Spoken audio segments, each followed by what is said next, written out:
Basic grade, paved the way, changed the rate, released the pain. Least you sane, getting paid, trend setting, brighter days, doper rap, tighter sets, high in deli, I'm a fighter jet, journey. Plus, really good ladies and gentlemen, back-to-back MLW conversations. Rob K, Urban Wrestling Network, MLW Confusion, Mr. Muffins Martinez, the greatest that ever did it, and I'm just your host with the most. That's all there is to it. So, ups, highs, down, lows, left, rights, goods, bads, and this is what we got to talk, because we kind of were talking about this on the previous show. We were talking about highs and lows. So, WTF flop, right? Okay. The Calling flop. Bomaye never was, because Bomaye consisted of two guys, Mr. Thomas and Alex Kane. Then they gave him Jay Bougie, and he was never seen again. They gave him what's the big homie, big guy? O'Shea Edwards. O'Shea Edwards, who was drafted. We seen like one match, never seen him again. So Bomaye never existed until the guy who's AJ Francis. Flop Dollar. He comes in, he gets a crew with vignettes with Bomaye people. So Bomaye was and never was. Contra Unit, my group, comes in super hot. Get the big flag, all that cool shit. And we've seen nothing really come out of Contra Unit, literally nothing. It came in high and just fucking plateaued, right? So you go, well, what the fuck is going on? Because MLW's biggest problem, to me, is they never go all in on something. Aztec Underground, we had something going, and then all of a sudden, completely shifted. We've seen Tiara James drafted, never seen her again. Zeta Steel, I'm a free agent. O'Shea Edwards, deuces. Jay Bougie, deuces. That whole draft, nobody has stuck around. Kevin Blackwood. Like he was the punchline. One or two matches and I was gonna say he was the punchline because he was drafted number 1, and then it was like 3 months later we saw him, and then he got injured, and then like 3 months later he had like one match, and then disappeared. And so my beef with especially Contra Unit right now, where I wanted to like the Calling. I was really gung ho for it. I wanted to see some really dark shit. They gave them everything. National openweight, middleweight, tag team belts, never earned shit, right? And you go, fuck. The original Contra Unit with Fatu and the Iranian Super Soldier and everybody else, Ikuro Kwon, everybody, Josef, Samael, everybody. Fatu was the only champ. And you go, well, shit. Greatest faction in MLW history, they didn't do shit with them outside of Fatu, and the cronies were the cronies. The Calling, you give them everything, and it flops. Contra Unit comes back, and they have not earned a championship. Janai Kai shifted over, so she didn't win a belt as Contra Unit. First of all, greatest faction in MLW is the Dynasty. No way. The Dynasty. No way. MJF, Hammerstone, and Holiday. Over Contra Unit? The Dynasty, greatest ever. Rob, I don't care anything I said prior. Continue your rant now. Rob, fuck everything I said. Scrap everything. Who's the better faction? Contra Unit or the Dynasty? In terms of overall impact within MLW, it's Contra. I told you.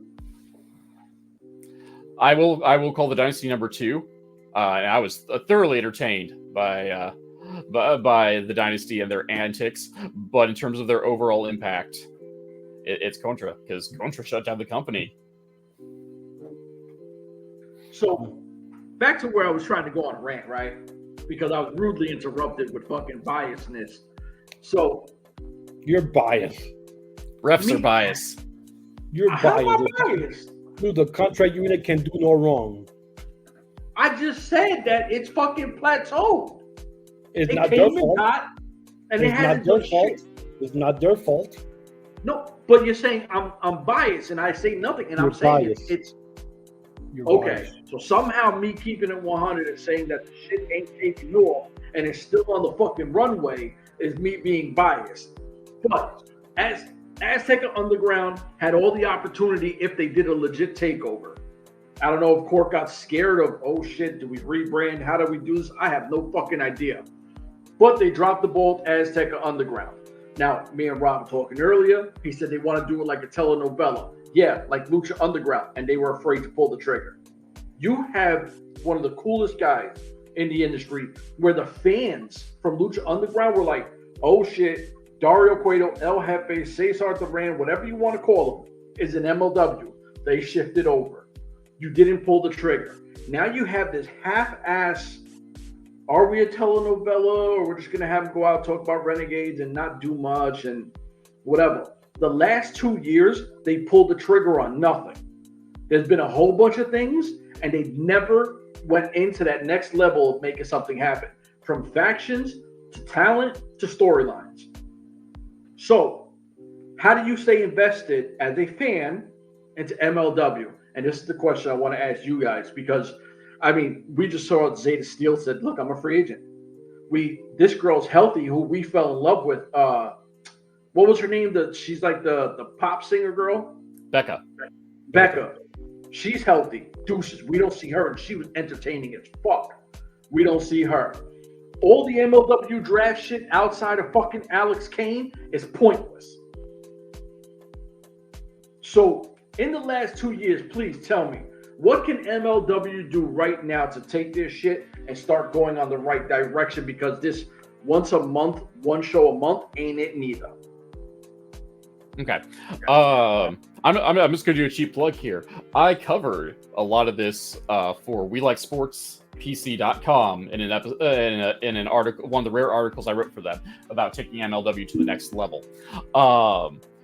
And that leads to a handful of your points, but I won't, since you're asking the question, I'll give you the real answer to it. The two things that will help, I think, will help MLW immensely, like just right off the bat. One, weekly television. Yep. They need to get that back. And in lieu of weekly television, let's just say for whatever reason that Court Bauer sits down and tells me like, hey Rob, X, Y, and Z happens. Like it's not in our best interest to do weekly television. I go, you've convinced me. However, here's what you got to do. If you're not going to go do the full-on weekly television route, then you definitely need to be still promoting content. You still need to be doing, like, there's no reason why you can't do, like, a control center segment or have extra interviews in the can with your talent, especially in this day and age where all you need is this. There's no reason why you can't have your talent cut 30 seconds to 2-minute promos for the next event, for their next match, to put over storylines. Take a day, like on the show day, have the important people come in like extra early and just tape a bunch of stuff. And that way, in the 2 weeks, or in the case of like this coming month, like a whole month, like you can drop drop 2 or 3 interviews in a week, drop some sort of backstage shenanigans. Have Joe Dombrowski host a control center segment or something of the like. But you got to keep pumping out content, especially in this day and age. Like, again, I'm going to use this segment to put myself over. Like, MLW's done nothing, but MLW Confusion is still pumping out content every week. In my case, we've just had to shift gears. We, as the UWN, used to be strictly MLW, and we have shifted our gears so we can have content weekly at the bare minimum. Obviously, we are dropping things now, up to 3 times a week. There is no reason in this day and age why you can't be dropping some sort of new promo. Even regular indies without TV deals retweet and have their talent do at least cell phone promos to put over the next event, to put over the next match, etc.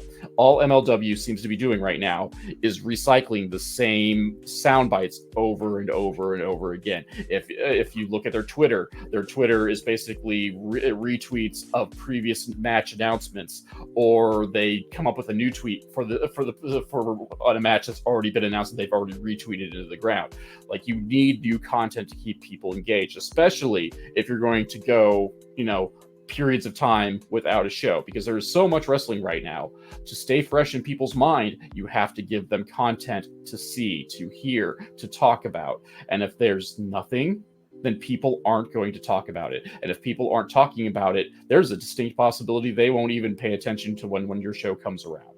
And we are seeing some variation of that, right now with MLW, because there's really not a whole lot of buzz surrounding MLW, period. They get a brief hit with, say, Paul Walter Hauser coming in, brief hit on that. They've gotten some brief hits with Salina de la Renta and the whole baby daddy saga, plus the revelation that Cesar Duran is her father. They've gotten some slight buzz about this, but there's nothing that they've continued to capitalize on. That was a mouthful for some odd reason. So we need the consistency in that product. Well, again, whether it is going back to Fusion, or if nothing else, again, interviews 3 times a week, daily, even twice a week, but just something to keep MLW fresh in our minds and put over the product for the future and help get their talent over. And really at this level, it's the talent that will suffer the most, because if you're not dropping these things and you're not giving the talent the time to shine in between these shows, especially if they're only wrestling 1 match on the actual taping, that's at least a minimum of a calendar month that we aren't seeing a talent, and maybe not even hearing from them unless they're plugging their other own products. But they're not getting that stuff over on an MLW audience unless you were already a fan of that wrestler. So number 1, content creation is a must, and it's a continuous, everlasting cycle, for better or for worse, in this day and age. 2, you need to sign a handful of talent for a long term. Minimum, honestly, I would, if you got the money, I would say at the minimum 3-year deal at the bare minimum. I mean, anything longer than that, you can start playing with fire a little bit in terms of people's value and whatnot. But you gotta take a handful of folk, give them that money, and honestly, I would sign a handful of guys for 3 years, and then after that, almost everybody else that I want to see on my roster at least 1 year, because that way you can build that, you can build a roster, you can build, a fan base for your roster, and also gives you the freedom to work, to work creatively and come up with the storylines. Yes, independent wrestling is always in flux. Their card is always subject to change. But the thing is, though, it's hard to get invested in a product if people aren't staying around. Just because, oh, I really like Becca. Well, where's Becca? Oh, well, maybe I should just follow Becca. Especially, again, if it's a short-term kind of thing. You have to give me a reason to care about these folk. And if they're gone in 3 months, or they come in, and I'm not gonna rag on everyone, because you can have your one taping folks in there too, but you really do need to build a proper core roster that's going to stay there for a long period of time. Because even guys say Wasted Youth, I wasn't fully familiar with their game. Contenders. Yeah, well, but I wasn't fully familiar with what they could do, and then they come into MLW, and I'm oh, so this is what the hype was about, because they had some hype on the indies, and sweet, cool, these guys are cool, and especially oh, this means they're building up a tag division, right? Cool, and then 4 months. They're gone, and even look at Love Doug. We got all hyped for Love Doug. 1 muffin's over somehow. Yes, and poof, he's gone. And then we have our guys that he's lasted a bit longer, like BRG.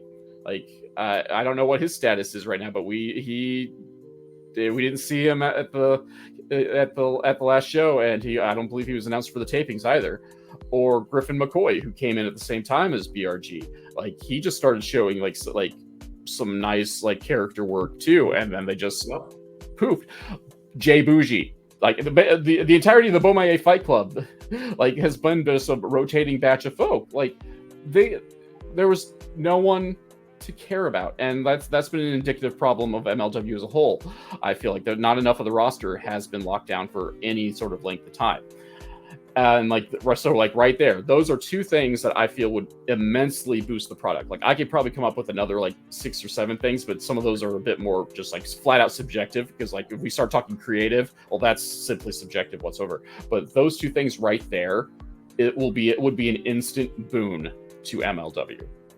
All right, so I don't think he left you with shit. No, he did. You know, he talked about 2 things for half an hour, but I got a couple of things left. You know, so I won't take. You complain out I don't talk, and now I'm talking too long. Lord, man, that was like a half-hour infomercial right there. But I would like to cement something that you said about social media, and social media, how it's getting people in. You have Stingray, who just came in last month, and all the stuff that he was doing, and mentioning MLW and all the commercials and, you know, ESPN and shit like that. Bringing in and putting the name down. You just had last week, you had Marky Mark from the Funky Bunch hype. Mark Wahlberg from the Wahlberg Burgers or whatever. One of the biggest movie stars, actors in the history of movies, just tweet about he's watching MLW because he's doing something he's doing. Dude, the MLW he's doing a movie with Paul Walter Hauser. Okay, so he was watching it because of Paul Walter. So he tweeted that about MLW on a Friday night. Yeah. That right there, Bauer should have grabbed that and should have made a commercial, should have done some shit, should have been on social media. Or at least retweeted it. Yeah. Yeah. Did he? Oh, I didn't see or whatever. It. Did he tweet it? Retweet it? I didn't see MLW retweet that. Okay. Look at that. MLW's social media in general is horribly lacking. Well, but I digress. I talk too much. They missed a huge opportunity when you have someone of his caliber talking about MLW. That right there should take you for the next 2 weeks of tweeting and shit like that. Even go and find the man and have him say something about MLW. That'll be huge right there. You have $20 million. Ask him to come in for a pay-per-view. $1 million. You know, have him say something. Shit, just go pay him $50 on Cameo and have something good to say about MLW. That right there, you got $50 worth of content for the next 2 weeks. So yes, social media has become the biggest reacher of fans worldwide now. First was internet, first was dial-up, and then was fast speed. We cannot go back to dial-up. Now we got social media. If social media drowns or goes deep, we cannot go back to something else before, because social media is the epical of everything right now. So we need social media for everything. You make, like you said, 30-second video, you post it out there, and boom. Somebody saw it in the first 30 seconds, it's already seen, it's already being retweeted, whatever. It's there. You got to bring new faces. You got to turn over the talent, bring in new faces. Do the stupid draft again. Do it again this year. Do it again coming up next month in August or September. Do another draft. You know, get people's attention, intrigue into watching something. Like, oh, they're bringing the draft back, and this time make it 5 and 5, 5 women and 5 men. Bring the draft back to not use any of them. But I'm saying, you know, and this time stick to it. Like if you do 5 and 5, you bring 10 people in, 5 males, 5 females, boom. Every 3 days, every Monday and Fridays, do a pick and drop it there, and that will drag you for the next 5 weeks, 6 weeks. You have a draft thing every week. Do that. You that right there is bringing faces. Oh, I know her. I like her. Oh, I like him. He's cool. Like Rob K said, Love Doug. Who the freak is Love Doug? And then by the second, third time, say, oh shit, I love Love Doug. I want some more Love Doug on my TV. What happened to the date that he went on with the Japanese girl? They could have taped with like Rob K said, with the phone, go on a date and do the camera thing on the phone, and you put that shit on YouTube or an MLW something every week. Oh, we will go to part 2 of Love Doug and so. Yeah. Date in New York, and every week you put out a different part. So from the day it started to what they did to the end, that's content right there. It's all about content nowadays. You know, Court's and just like say Rob keep mentioning, you have to sign some folk to 2 or 3 year deals, like they did before when COVID hit. They signed the renta, Jacob for 2, Hammerstone, and Holiday to long-term deals when COVID hit, just in case so they wouldn't lose them, so they wouldn't jump to AEW when they were doing the no COVID fans like Brian Pillman did, and now he wants to leave MLW when he's under contract with MLW and shit like that. Ricky Starks when he left N.W.A. and now he's fighting because he wants to leave because he's being seen weekly on a weekly show now. You gotta sign them folk on an exclusive contract and start bringing new faces in. Not 2 years, but on a year basis. Start bringing new faces and rotate. Like I think that's what they're doing now. And please bring back a show. Bring something back. Give us too much shit. Even TNA does BTI before the bell or whatever the hell it's called, and they give you 1 or 2 matches. Yeah, I do that. Right before Rob came in with us, we were complaining where MLW was at like 45 minutes instead of that 55 to an hour. Yeah. I'll take 45 weekly. I'll take half an hour now. Yeah, half an hour. Just give me 1 match and talk the rest of the shit. Just give me some MLW stuff. Just drop the basketball last week's shit in this week's match.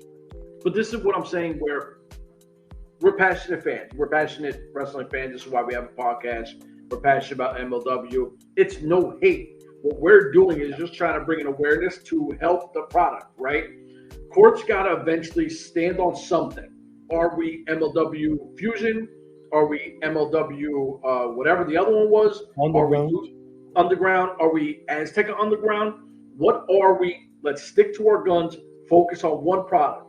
This is what we're going to do. Let's build around that. We have partnerships with CMLL. We have partnerships, obviously, with New Japan. Let's start utilizing shit on this platform just with this. And I'm still surprised they still have the Bet Online thing still going on. Yeah. To be honest with you, oh shit, still got the Bet Online. Right. But that's what I'm saying. It's got to be, all right, this is the lane we're going, and let's build around that. It can't be, all right, well, let's try to do Fusion and Azteca Underground. No, stop with the 6 million ideas. They're not even throwing a million things on the wall and seeing what sticks because they're not waiting to see what sticks. It's just, mad ideas. I'm not really feeling this. I'm not sure where we go next. Got to stick to your guns. Stick to one thing. You got 20 million in your pocket. One more thing. Uncle Vince, is gone. And you see the programming now, the main shows, they have in the corner by the announce table, they have a thing of drink, a power drink or some shit staying there now. Prime? In every episode. They have sponsorship with drinking company that's paying Prime. Something. That would have never happened on the Uncle Vince because I would have won that shit in my TV. I'm paying for everything. But this is a new world where you take the sponsorship and you have them pay for stuff. They have this drink thing there in SmackDown and Raw. You see the shit right there. It's paying for something. Now, it's the beauty of a publicly traded company is you gotta maintain a profit margin. Yeah. So you gotta bring stuff in, have them pay for your shows. That being said, I am totally up for sponsorships as well. If anyone wants to sponsor any of our creative endeavors, whether it's this podcast or... I'm surprised you don't have a corn company in your area sponsoring you. All right, before we get into a 45-minute conversation about corn. It's corn. There's corn machines. We're all doing the gimmick things now, so the hat's got to come on too. We're talking corn, now the hat's on. Okay. Listen, there were a million lower-end sponsors. I was going to say something about corn, aren't you? I mean, I live in Illinois. It's on the Iowa border. There's corn everywhere. The meme is coming around with grow corn, eat corn, Iowa shit, baby. Or eat corn, eat corn. What's that Brock Lesnar, eat, sleep, repeat? It's like eat corn, sleep, corn, repeat corn. Like, so there were, I know he had like some kind of eat, sleep power. I don't know, some dumb shit. Yeah, it's like eat, sleep. Yeah, repeat, yes. Yeah.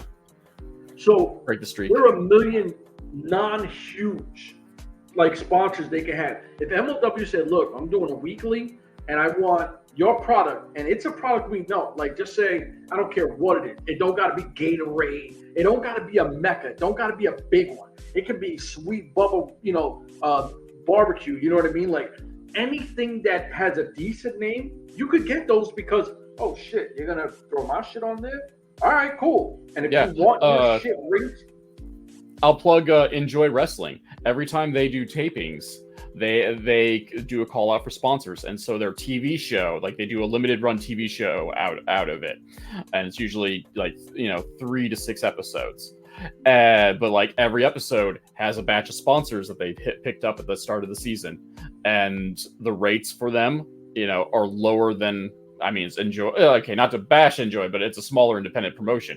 But like because of that, like because they're breaking it down weekly, like they can fit in more sponsors into the thing, especially if we're looking at short-term sponsors, like, but like, I mean, I'm not sure that, I mean, okay, that's a roundabout way. Like if you got money, you can sign new talent and whatnot, but like,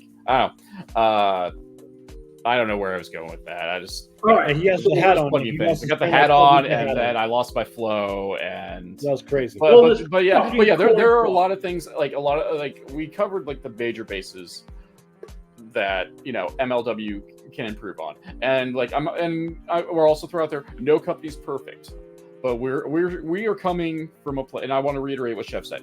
We are coming from a place of fandom. Like it is tiring to say you love a product and then be like, that wasn't great.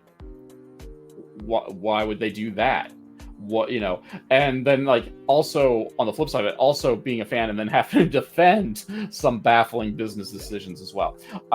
There's a reason why I'm, my branding is still MLW Confusion. Like I want to believe in the product, but I may be a diehard, but I want a good product to get along with.